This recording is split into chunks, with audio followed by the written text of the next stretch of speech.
Hi everybody, welcome back to my channel. As you can see, I'm filming once again from my car in the early morning hours to have a little privacy away from my family. Today I'm going to be talking to you about the time I went to the mental hospital back in September of 2022, and I'll be kind of going over some of the things that led me up to it, uh, how like the check-in process, and what the stay was like in case you're thinking of going and you want a little bit of advice, or you want to know what it's like in there, or whatever. So let's just get into it. My disclaimer is I'm not a mental health professional. I've just been in the mental health system for a really long time, for about 15 years. And so I guess I'll just start with how did I end up there. So back in September, I didn't know it at the time, but I was experiencing like full-blown mania. I was working 10-hour days, 6 days a week in a grocery store bakery. People were buying things faster than I could put them out. And it was very stressful. I was under a lot of pressure. I began to slowly break down mentally. I wasn't being treated the greatest by my coworkers. There was a lot of tension in my department, to say the least. But what really put me over the edge and led to my quitting was I was having lunch in the break room, and they were talking about a recent tragedy in the news. I made a comment disagreeing with my coworkers, and the manager intervened, and he went into a blind rage. He started yelling and swearing at me, and it scared the absolute crap out of me. I cried so hard. I cried so hard I couldn't breathe. I was really embarrassed and humiliated that he did that, and it was absolutely terrifying. It was down in the basement at work, which made it extra terrifying. I can't really answer to why I stayed after that. If you have a manager at your work who yells and screams at you, just take my advice. Go to corporate immediately. Don't sit around and sit on it like I did, because it'll only make things worse in the end. And to make things worse, my supervisor was right outside. I could have went and told her what happened, but I didn't. So after that happened, the next day I went to work and he said hello, but I ignored him. And he said, "Are you going to say hello to me?" And he proceeded to stare at me for about 15 minutes while he pretended to talk to this other coworker of mine while staring at me, which in my head made him out to be a psycho. But still, I still stayed. But my final straw was when he started calling me hun, which is sort of a lighter form of sexual harassment, but it is getting into the sexual harassment territory, and that was definitely it for me.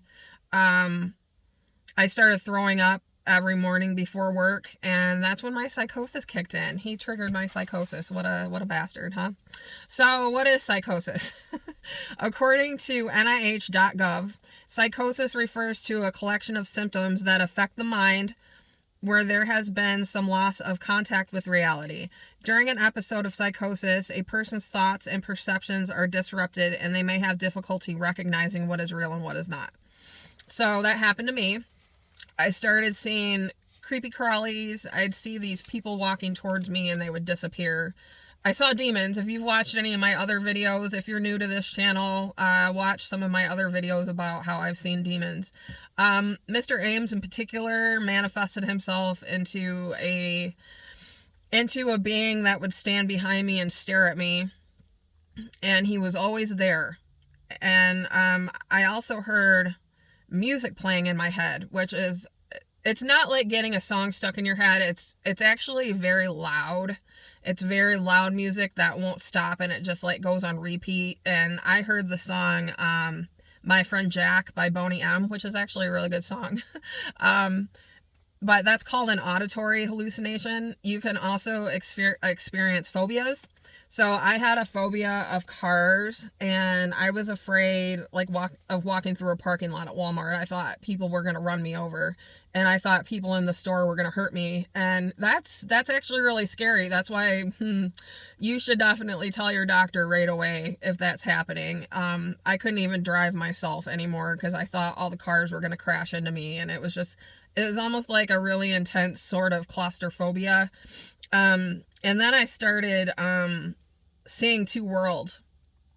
I would be in the store and say something was $8.99. I would look again and it would be like $6.99. So prices were changing in front of my eyes. And there is this one time I got my mail and I saw that something was addressed to me, and then when I looked at it again, it was actually addressed to my husband. So things were kind of like changing right in front of my eyes. And so psychosis can be triggered by a stressful event. And I think while I was breaking down mentally and I was starting to experience that mania, which I didn't know really what mania was at the time. I hadn't been diagnosed as bipolar yet. That event of him screaming and yelling at me in the basement triggered my psychosis. It was stressful enough that it triggered things. So, I quit my job. I put in my 2 weeks and I ended up ratting that manager out, and they were very supportive. And if I had just ratted him out in the first place, I wasn't willing to work with him anymore. I'm not going to work under somebody, especially being a woman. I'm not going to work under a male supervisor that treats me like that and starts calling me hun. It's just, don't let people do that. So during my last 2 weeks, he was eerily nice to me and it just creeped me out, but he's not there anymore.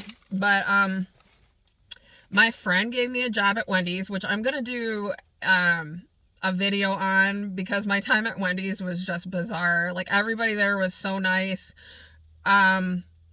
But little did I know I was full-blown manic when I got that job, and I really, really, really sucked at it. I don't know why they put up with me for as long as they did, but and then so my symptoms started getting like worse, and I think changing jobs like that and meeting all those new people just made everything worse. As nice as they were and understanding as they were, everything just kind of got worse. And then my dad died in September, and then my brain just completely broke. I started going up and down. It was like I didn't know what was wrong with me. It was like I was really, really up and I was really, really down. And I felt like I could conquer the world, but at the same time, I could barely dress myself. And so I made a doctor's appointment. That's the first thing you should do, is tell your doctor if you're experiencing any symptoms even close to that. And that's when I got my bipolar diagnosis. One of the things I noticed in my doctor's notes was he talked about my pressured speech, which is very embarrassing looking back on it, but I'm going to paraphrase something I read on WebMD. It says, when you talk, okay, so pressured speech is when you talk faster than usual. You may feel like you can't stop. People have a hard time following your conversation. Like, my doctor basically said that I was incoherent and I was just saying like a whole bunch of stuff that didn't make any sense. And that is a symptom of mania. So, I had also gone into this like crazy rage where it lasted for hours and hours, to the point that my husband was going to take the kids and leave the house. And that's kind of when I was like, okay, what's going on here? It felt like minutes, but it had actually gone on for hours, which was also very embarrassing. I felt a lot of guilt about that. And the next day, my doctor had actually suggested hospitalization, because your general doctor, your PCP, they can prescribe, medications, but if there's something else going on that's a little bit beyond maybe they'll suggest hospitalization, because then you can see a psychiatrist and you're in a safe place to try different medications and stuff like that. So within a week of seeing him, I was in the mental hospital. And now I'm going to talk about the process of getting there. So if you're experiencing any of those symptoms, first thing you need to do is go to an ER and pick a hospital that you trust. I've been to ERs before that were not supportive, and if you're receiving any care that's less than friendly, go to another hospital, go to another ER. Don't put up with it. I'm telling you that right now. You are in control. You have rights.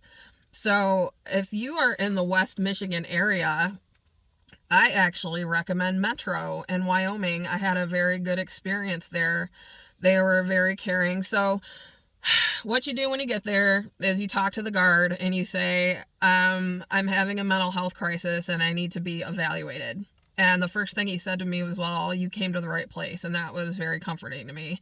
So they took my vitals and they walked me back to the ER room.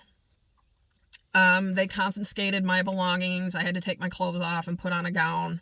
I can't remember if I was strip searched, but I'm kind of thinking that I was, because there was a nurse in there with me and it was a female. So they cleared the room of anything involving wires and equipment. So it was just me, and try to bring an advocate with you. I brought my husband, and make sure you write down your symptoms before you go. I should have said that first, but make sure you write down all of your symptoms so you have something to give them to explain what's going on in your head, because you very well might be so far out of your mind and you can easily go blank when people are asking you questions. So expect a drug and alcohol test. They will drug and alcohol test you. I've been to a hospital before where there was no seat on the toilet, and I was just like, But at Metro, they actually had a toilet seat, but the nurse will stand outside the bathroom and listen to you go to the bathroom. You'll have to talk to a nurse, a doctor, and a social worker. Please be polite and courteous to the medical staff, because they are dealing with a lot already, and sometimes people go there involuntarily and they're like, they have to be strapped down and stuff like that. You don't want that to happen. So go there and be nice and behave yourself. Prepare to advocate. If you're not there involuntarily, it's very, very hard to get a bed in a mental hospital. They're more likely to give up a bed to somebody who suspected scam at this time in the morning. Ridiculous. I just got a phone call. So yeah, it's not fair, but that is the reality of it. I really had to advocate to get in, but I did. And this is kind of what you can expect upon the arrival to the mental hospital. First thing you're going to want to do is pack a bag with lots of socks and PJs and clothes. Don't pack any strappy tank tops. No strappy underwear. No journals with wire binders. Bring alcohol-free personal products like soap, shampoo, and moisturizers, because they'll confiscate anything that's got a trace of alcohol in it. Prepare to have your belongings confiscated and searched. You'll have your picture taken to go in their binder. The hospital I went to had a computerless system and everything was in a binder. So that makes me a little uncomfortable knowing that there is a place out there that has a binder full of my secrets, but I guess that's better than a computer. This place particularly allowed makeup under supervision, and I hadn't packed any makeup, and I was really disappointed because I didn't think they would let us wear it, but they did. And most importantly, prepare to be on lockdown. When you get there, there is no way out. You are locked in there securely. And you can't leave till they tell you you can leave. So my first roommate was quite the character. I had unpacked everything, and I was so scared when I walked in there. There were all these girls doing their makeup, and I felt like I was in the Girl Interrupted movie, and I was so intimidated by all these pretty girls. And my first roommate ran me out within 20 minutes. She had OCD really bad, and she just couldn't have anybody in a room with her. So they put me with this other lady who had ran her roommate out, but we got along so well. We became besties, and we were from two opposite worlds, but we got along really well. Let's see, they let us have cordless phones there. They had all these cordless phones available that you could just walk around, and as long as you were in the perimeter of the hallways, or your bedroom, you could talk on the phone. This particular mental hospital let us drink coffee. The first mental hospital I went to didn't let us have coffee. Oh, It was awful. Um, so this place also let us keep food and drinks in our bedrooms. That was really cool. um, one girl, now here's an example of why you should behave. This one girl wasn't allowed to use plasticware, because she was such a danger to herself, and they gave her a bowl of pudding and like expected her to lick it out of the bowl or something. She was like, how am I supposed to eat this? I need a spoon. So she kind of learned real quick that you got to behave, and they eventually gave her plasticware and let her eat with the rest of us in the lunchroom, and she became one of my best friends in there too. She was really nice, and we'd stay up all night talking and being girls, you know. There were different units in the hospital. Here's another reason why you want to behave, okay? I was in the mania unit for non-aggressive people. They called it the goldfish tank, or the empath unit. I've heard people call it that. They keep the aggressive people and the non-aggressive people separate. So let's see. Where else do I want to go with this? Okay, so I learned that I was having a mixed bipolar episode, and they put me on Trileptal and they raised my antipsychotic. It took about 3 days on the Trileptal for that music in my head to go away. And the antipsychotic being raised really helped with that too, but I started having nightmares. They can give you medicine for your nightmares, but it's another pill, and if you have high blood pressure, they won't give it to you. Plan on showing up to groups. If you want to go home as soon as possible, you need to show up to groups. You need to participate in discussions. You need to make friends with people, and you need to be courteous. I cannot stress that enough. The psychiatrist may seem cold and callous, and they are, but they're also overworked, and they've kind of heard it all. Like when I told them I saw aliens, they're just like, yeah, right, okay. Here's some more medicine for you, sister. Not all the nurses are going to be nice to you. There was this one nurse that would not look me in the face, and I remember she took us to the art room, and she seemed terrified out of her mind that she had to be in the art room with us. You get all, and then there were some nurses that were just total gems, that were just so nice. So you're going to see all kinds of personalities in there. The lunch ladies are your friends. I had a gluten-free diet, and they always had treats for me and special foods for me to eat. They were so, so nice. And there was this lady with high blood pressure that couldn't have a lot of salt, and then they stopped salting the frickin' lima beans, which I got so sick of. I will never eat another lima bean for the rest of my life. I got to go to church. If you've watched any of my other videos, you will know that I'm on fire right now with the Lord. But I wasn't when I went to the mental hospital. I was very angry at church. I was very not in a good place with my faith.